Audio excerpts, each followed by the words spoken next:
When we think of charitable or NGO activities, we normally think of a society registered under the Societies Act or a trust which is registered under the Indian Trust Act.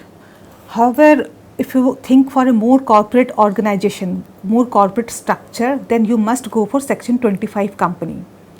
It is a company registered under the Companies Act 2013 under Section 25 of the Act. This is a non-government, non-profitable company where you can, which can be started to undertake any charitable activity. The requirement is minimum 2 number of directors, minimum 2 shareholders.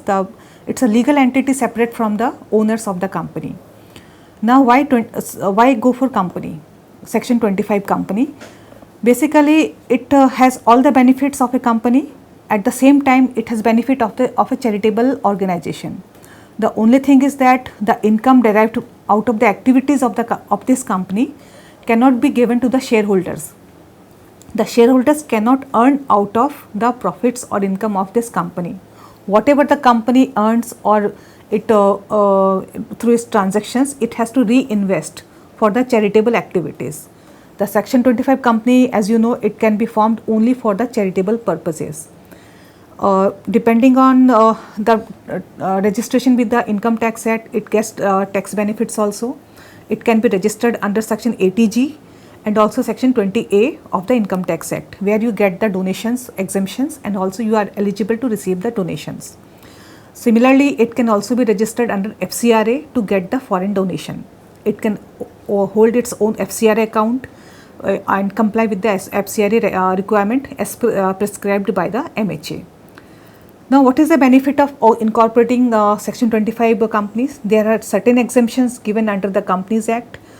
Whenever we think of a Companies Act, number of compliances come in our mind. That it's a company, then there must be full number of compliances. You have to file different forms, you have to do so many board meetings, you have to appoint auditors, and so many things.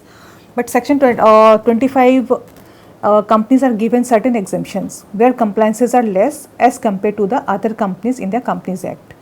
Likewise, you don't have to hold 4 board meetings, you can hold only 2 board meetings, once in each half year. The quorum requirement is also eased.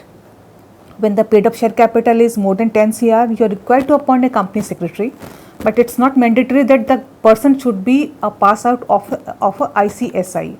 He can be any person, not necessarily having the qualification of company secretary as per the ICSI. It can be any person who can be authorized to be the company secretary for that company. Similarly, there is a notice for the AGM requirement is lesser. It's not 21 days, it's 14 days.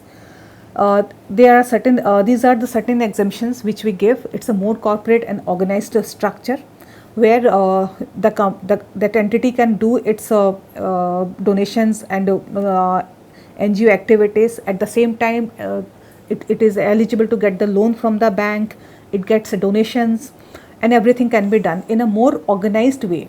Since companies under the Companies Act, the steps are very defined and the process are very defined and it is legally formed. So it is preferred to go for Section 25 companies. That's all about the Section 25 companies. The process is simple. You can try for it. In next time you plan to start an NGO activity, you go for Section 25 company. Thank you very much.